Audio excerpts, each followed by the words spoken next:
thank you guys for coming out. Really appreciate y'all, for coming on time, and waiting for the other people that came on time. It's cool. For coming out.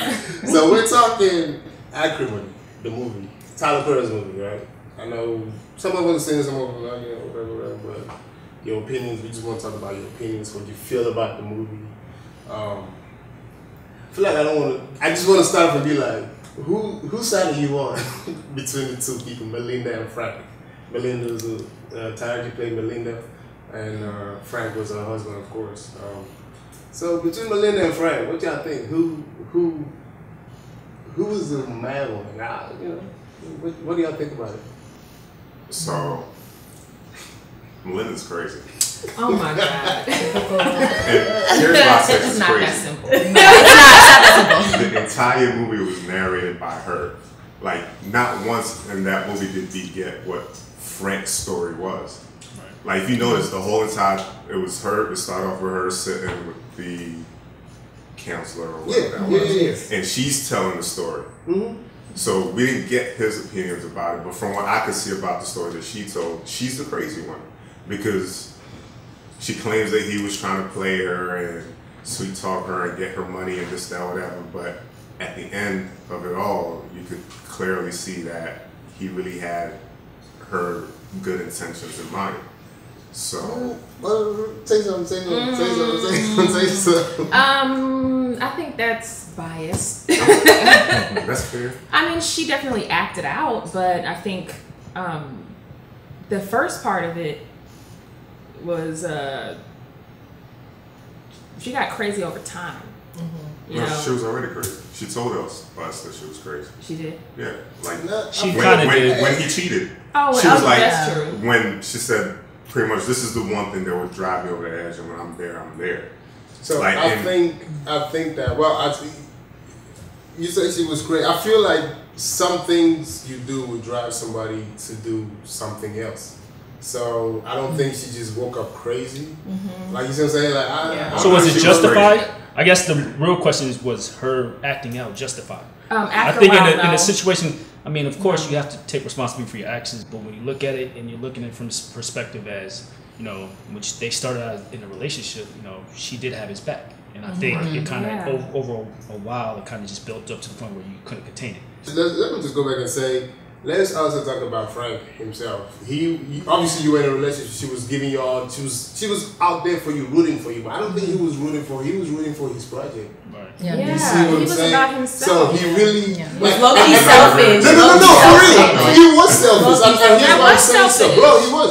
Check this out. So when they were dating, I don't think anybody here would mess with that. You know what I'm saying? Like, you're dating somebody. Fam, she used to wait for this dude's call. She would call, she would help him out, but she would sit over there on the bed waiting like, is he gonna call me today? And of course, you would say, why can't she come? But she felt like she's been the one doing all that. Mm-hmm. But he just he didn't even try. He just wouldn't try. And then that's when she went to his trailer and she saw him cheating. Yeah. And then he carried that whole personality into their marriage, and he just wouldn't even show that he's here in the marriage. He wasn't all for the marriage, if you ask me. He was all for himself and his project. Now, he may have loved her, but he didn't do his due diligence as a partner, Mm-hmm. Yeah. So that was enough to throw her off the edge. But she didn't, though. She was always, she probably had this thing in her mind like, oh, I'm good, even though she wasn't. She was lying to herself, most likely. Yeah. You know what I'm saying? So she was settling. Yeah. She was, she may have been selling. I don't know, I think she just had this picture in her head of this, we're perfect, but they were not. Mm-hmm. And so that was what kept her going. But her siblings came in and probably showed her the way, like, hey. But how far would you allow your siblings to get involved in your relationship? Because I feel like that's affected their marriage, and probably had some thoughts in the back of her head, like, dang, my siblings were kind of right, just having their ideas. So I feel like, how far would you let your siblings get involved? To be honest, if you go back to the movie, her sisters tried from day one. Right. Mm-hmm. Yeah. But she didn't. They didn't come to the wedding. They didn't, because they've been trying. They weren't in support. I feel like your family can see these things before you can, and you're so wrapped up in what's happening in the now that at the end of the day, they don't want to tell you, I told you so. Let's explore why they probably had a problem with him. The setup after the cheating. Before he came from the other side of the tracks. True. Yeah. Okay, but now we're past the cheating. Now we're in throughout the concourse of the marriage, and him focused on this invention. Okay, and he's not working, and she's sinking her entire life savings into trying to help him get this off the ground. Yeah. And my thing is like, when is enough? Yep. You know, like what's the boundaries? You know, 18 years. 18 years. 18 years. But you have to be honest. So if you're in a relationship with someone and you know that they're passionate about something, you fell in love with them, aren't you going to support them regardless? What's the limit? But there's a budget. Where's the cutoff point? Sorry. It's transactional. I need to know like the phases of where we're going in life. I need to know the direction. I would need like deadlines. I'm like not saying like, oh, by 5 years you need to have this finished product and we need 5 million. No, I'm just saying like in 5 years or 10 years, whatever deadline, I would have to give him a conditional deadline. Whereas to like, where's the progress of this dream? Like, where are we going? Is it getting better? Is it getting worse? Do we need to change something? Like, he needs a second job? Like, do we need more income and investors? You got to do at least something. Like, even if it was just 4 hours a week and you're just doing a little something, I'm seeing that you're helping a little bit, because I'm over here breaking my back and you're not thinking about how I feel or how this stress is compiling on me, and I'm about to lose my mom's house, and that, you know, that means something to me. And I'm just like, you lack basic respect for me, that, you know, I'm here supporting your dream, but you're not even gonna support me. And you gotta go 50-50 with somebody like in a relationship. This was his dream and his life, and we all have choices and decisions to make in life. And there's certain things that come along with the decisions we make. It was her choice on whether or not she wanted to live a life with him, and he lived the life that he wanted to live. At the end of the day, it's great that she supported his dream and everything, but it's like, dude, like, just wash dishes on the side, like walk somebody's dog, like do something at least. Like, just that tiny little thing would really show something. I can't just sit at home and have my woman, you know, draining all her accounts and stuff. You know, I'll go flip burgers if I need to. I know I'm still working on this thing that's going to be a hit. I will make money, but in the process of it, I can't just, nah. He probably didn't plan it, but once he started seeing that, he should have woken up. That's why I felt like he was just comfortable, because she made him. I think she enabled him. You know, she just let him have it. Like, so woman will do that. Come on, go and flip burgers. I will do something. I'm not gonna sit at home and 18 years, bro. Nah, that's not. I don't think that's realistic. It's an investment, though. How much are you willing to invest before you get your return? But at the same time, like, if I'm with you for this journey, regardless if I get the payout, of course you're gonna feel some kind of way. The next person is almost like Steve Kerr and Mark Jackson. Mm-hmm. He kind of built the organization. He did, and he got the rings. Yeah, but I still have to show respect. Like, this person helped me get it. Exactly. If you acknowledge it, he voluntarily gave her $10 million. I didn't say, hey, where my 10? I gave you the $10 million. Yeah. But the next person actually ended up reliving her life, and that, I think that was admirable for him to go back and realize that she was with him, you know, through that journey and that struggle, and toss her back something. I think rightfully. You know, but then she still was holding on to it. Check this out. Check out. I could kind of. I don't want to justify why she was holding on, but I could see why. So they had this whole relationship. They had these goals that they had set up for themselves, right? Oh, we're gonna do this. We're gonna do this. We're gonna do that together. I'm gonna buy you a boat with your name on it. I'm gonna buy you this rock with your, you know, cause all that stuff. And then they break up, and he goes and does the exact same thing. That would tick me off. Yeah. So this was his dream, right? And he brought her into his dream, his plans, his visions, how he wanted things to be, where he wanted to live, what he wanted to have, what he wanted to give to the person that he loved. These are his dreams. And so, I mean, I can't fault the man for living his life exactly the way he had planned it out, even though it's not with the woman that he had planned it out with. He was effed up for that. I ain't gonna lie. Like, that was him. Just everything ended up, like, why does she have to lose everything but he won everything? Like, why does he get the life that they both wanted and she's left with nothing?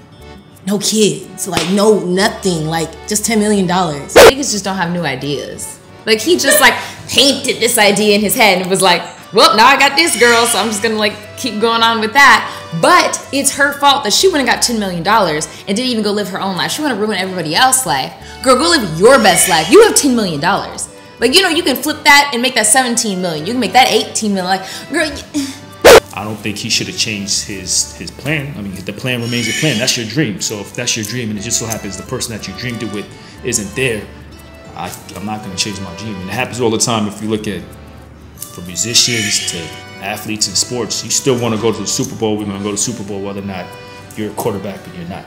To be able to help somebody else, you have to help yourself first. At some point in your life, you really have to center and focus immensely on yourself and whatever your goals and dreams are. And what's going to happen is the people around you, regardless of how close they are to you, are going to look at you as self-centered. All you do is care about yourself. And that may not even be the closest thing to it because you still love these people. But you just know that you believe in this thing so much regardless of how everybody else around you feel. Like, how strong are you willing to hold on to your goals and the world is telling you no? That is the success story of everybody they would look up to in society. But really think about it. I feel like he lost basic respect for her, though. You can be self-centered and be into your goals and everything like that, but at least respect her time. No, I feel and respect her feelings. I feel a different way because he kept telling her, "I'm gonna he believed in his dream, and that's the line in believing in your dream and people saying, well, have a second plan or do this and do that. Yeah. And there's nothing wrong with that. I feel like he could have gotten a part-time job to help with the bills. Yeah, exactly. At the same time, I just know that he was just that focused on this thing because he knew that once that opportunity came, all these things that they were worried about will be no more. He knew and told her, I would take care of you. But for movie's sake, it worked out. Okay, so like it doesn't work out, then what? And then here's the thing. Here's the mindset that I'm trying to understand now. Is, okay, 1 + 1 is always going to equal 2. So at the end of the day, you can always take the steps towards your dream and know that it's going to come to fruition. But how long are you willing to wait? Because we're saying it's a movie and it worked out, but the truth about it is, okay, take it to reality. Could that really be the basis for reality? Yeah. Like really, all you have to do is just take these steps, take one or two steps each and every day. Yeah. Towards your dreams, regardless of how it could be 30 years. Yeah, but it always sounds better when it actually works out. For one, yourself comes first. Take it yourself, make sure you're good. Keep working on your dream, and then also, what about your immediate people around you? Take care of them, make sure they're good. His problem was he wasn't besides the sex. He took care. He didn't take care of her. That's in my opinion. Yeah, when it came to sex, he took care of her. But is she okay? How is she doing? Oh, how was work? Oh, you're working 2 jobs. My bad. I got you. Let me go get a second job. None of that stuff. So that's what I'm saying. Like he was just there.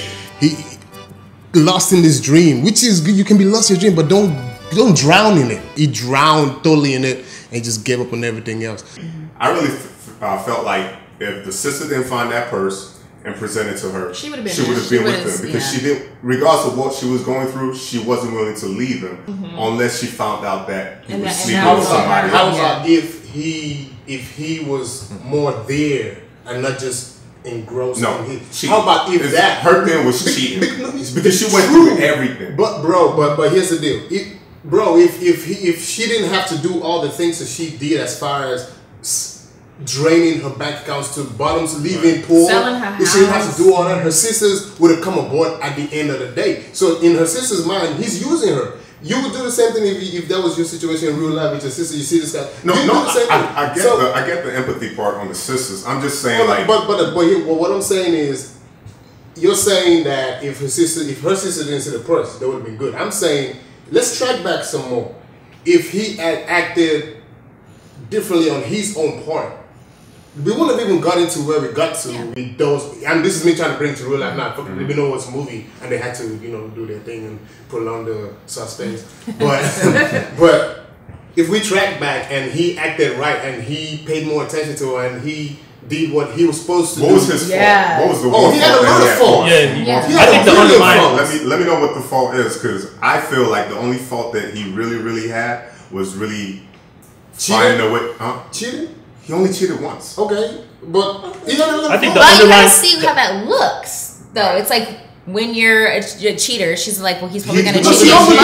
But wait, here's the thing, he wasn't a cheater. But when he, no, from the very beginning when he cheated, she has that mental scar. Yeah, so when the purse, was brought up, then she didn't give him a reason to explain, which was wrong on her part. She should have given him a reason to explain, but she has that mental scar that now came back, like, oh, now I found this purse. He's probably cheating on me again, which was they're both at fault at that part. I think that was the underlying issue. He never really repaired that issue from the past. So that's why even when he gave her the money, that wasn't enough to repair it. Yeah. And so I think he didn't have that emotional connection with her where he can actually repair the issue and make the relationship whole. Yeah. And that's why by that point she was already pretty much over the edge. I mean, but he didn't have the capacity to deal with it. Well, it sounds like she's just being like petty and greedy. $10 million is a nice sum, but it ain't 75. She could have had the whole 75. It's more than what you invested. If she was, it's more than what you invested, like it is more, but okay, it's more numbers wise. But she invested it all, so that to me trumps any. And don't forget, figure, she lost her womb to him. Yes, she did. Oh yeah, so not because of her actions. Stop it right there. No, stop it. No, it's very valid. Okay, listen. One question. Go. Did he ask her to run the truck into the RV? He was a cheater. He was cheating. Man, out of he here. was He wasn't a cheater. You see red. But he was in the trailer with her. Have you cheated ever in your life? Yeah, actually. Have you cheated? Have you cheated? Have you cheated? Yeah. Have you cheated? I have not. Have you cheated? Okay, you won out of. But that person I didn't want to be with. I didn't want to be with that person. I'm not asking you that. I'm asking you if you cheated just once. So does that make you a cheater? No. Okay, so stop calling him a cheater. Okay, he only cheated one time. And first of all, the womb part, the whole womb part. So let me tell you some cheaters are always cheaters. They are. No. She made that decision to constantly run her truck into his RV, and as a result, she got hurt. She could have easily decided to put her truck in park, walk over to the RV, knock on the door, wait for him to come out, and then spaz out on him. But she chose a different path. So as a result of the path she chose, there was a consequence that came along with it. And it's her crazy. She said she was crazy. So that's not his fault that you lost your womb, but it is honorable of him to stay with you and work with you through that, because that is very traumatizing. But it's like, just don't go run your cars in people's trailers like that, because like then you could have killed him, then you could have been in jail for life. Do you want that? You just in jail for life? Because I know I couldn't survive in jail like that. No. She wouldn't have got in that situation if he wasn't in his situation doing the nasty. He did what he did, and like that's her initial reaction as a human being. I feel like as humans, we have an initial reaction. Like I said, she doesn't really think clearly. She just goes with instincts, and that was her instinct. She didn't think of the negative consequences. But if he didn't do that, guess what? They would have been at home, cuddling, chilling, living their best lives. But no, he wanted to be a little hoe and mess around with another chick that she probably knew. I think a lot of, from what I can hear, people question whether or not he loved her. Okay. Right, and we're saying he didn't show her that he cared. He didn't say, "Baby, thank you." I'm sure he did all those things. Oh no, you just thank you. Because we're painting a picture for the people that are watching and have not watched this movie. Please watch the movie and pay attention to the movie so you can see these. Because Tyler Perry is real big with putting those concepts in there and subtle clues. And you have to pay attention to the script and all that kind of stuff. And we may not have seen it visually in the scenes, but certain scenes shows you and help us realize this man really, really loves her, but he just had a different way of it showing or appearing for people to realize. Do you think he was using her? You think he was using her? No, I don't think he was using her. Okay. Because of what happened at the end. And here, I just want to remind y'all, she's telling this story. So, and she's telling you the story in the sense of, oh, he was using me, this, that, whatever. From the very beginning, when she said she told him about the $350,000 that her mom left, her mama died. Her sisters are telling her, oh, he's only going to use you. So everything that we saw in how it was played out was her telling us. I feel like he really did love her.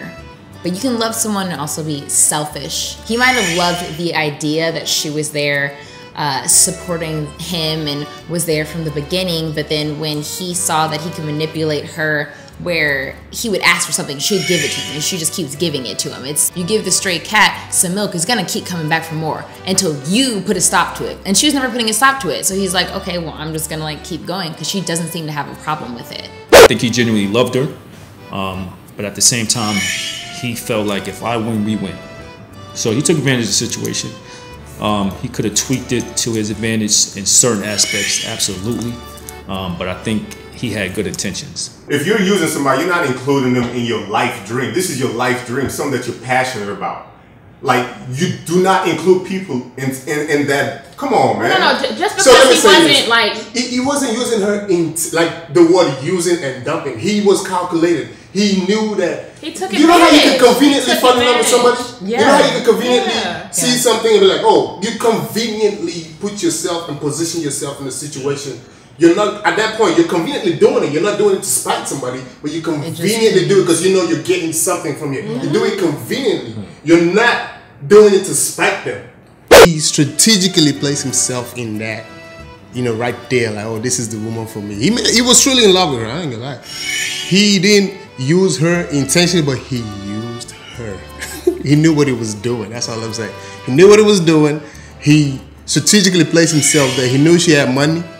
He did that. But of course, he loved her, but he kind of low-key used her. May have never been intentionally, but it was intentional. I do feel like he should have been there to help financially along the path. Yeah. I do feel like that was his downfall. But I feel like that was his only downfall. And then she has a bunch. Huh? And then you saying she has more of the downfall. I think he has another downfall. She was crazy before that. I think they both had downfalls though. I'm gonna tell you, like, she was already crazy. Like, think about it.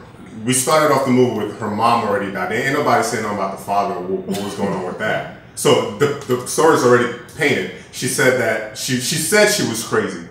She said she's very good, but her crazy is a different kind of crazy. Those were her words. And when she gets to that crazy, it's a totally different kind mental of bitch. health. Yeah. So she's already told you she's crazy. You've been through some shit, fine. This man didn't have to. Like he said, I don't want to divorce you. I want to be with you. Because think about it. Here's the other thing that pissed her off. Stop. Hold up. Here's the other thing that pissed her off. He got the call, finally got the call that they want to have a meeting. And that's when everything that's been going off. She's just found out he was cheating and all this kind of stuff. Well, so-called cheating and all this kind of stuff. He goes in. They make him an offer of $800,000 or some shit like that. He said right? No. And he said no. This is a time where they were about to lose the house. He had just risked the in-laws company and all this kind of crazy shit, right?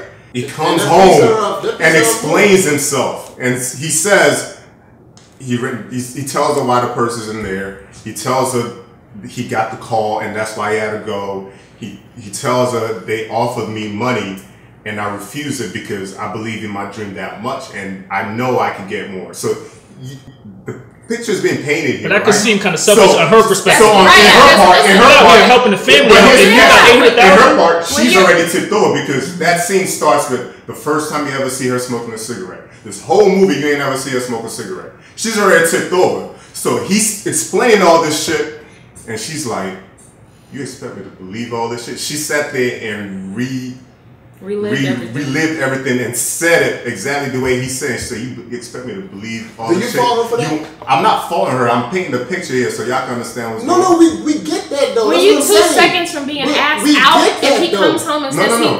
I think there were, different situations or instances that kind of built up that drew her or pushed her in a certain direction. And of course, you put anybody in a situation that's traumatic or that's emotional or, in high emotion, there's chances that you're going to lash out. But I think once she got to a certain point and she started to see certain things, I think it built up to the point where it kind of drove her over the edge and she kind of got into a space that she was, I think even in the relationship, she really didn't have a lot of self-awareness because she was so consumed with the relationship. But by that point, I think she just became mad, beyond madly in love. She just became enraged and deranged and, kind of how the title talks about acrimonious. She kind of played that out. So I've been in situations where I'm thinking about a lot of things. I'm driving out and sometimes I'm just like, did I just run a red light? Shit. So it piled up on her. I don't think she had issues. It's just a lot of stuff that came together and she was just like, and she got to the edge and she had enablers, assistants, family them They came out to just tell, oh yeah, let's cross this bridge together. And they took her across the bridge as we came.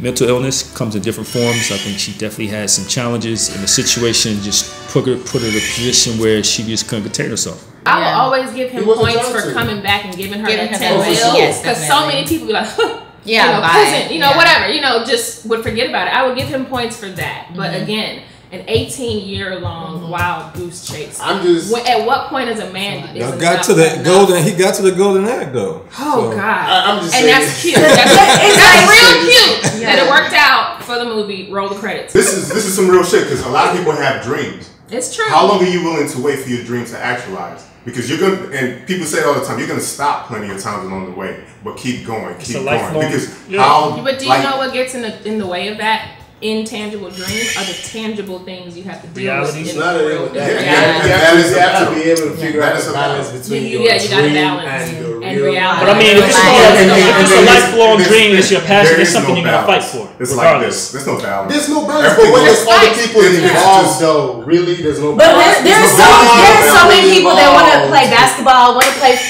Hey, the dream gotta come to an end. So good conversations. I guess I don't know if we got anywhere. To each his own. I think what we did. I think what we did was we highlighted. I think you didn't even have to see it. You know the concept. You know the synopsis of it. You know what happened. I think what we did was just talk about the different situations. We may have not come out and say this person messed up and that person messed up, which we don't want to do. We just want to talk about the different situations and what led to what and what could have led to what, and of course bringing it to real life, because obviously that's a movie, and we did bring that to real life, because obviously what we're talking here from the movie, but when you bring it to real life, you definitely react differently.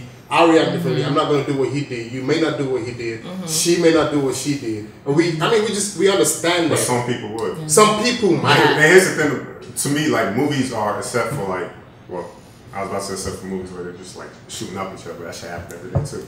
Movies are interpretation of real life events. These are things that are put together from people's minds, and their minds are shaped by their environments around them. That stimulates their imagination.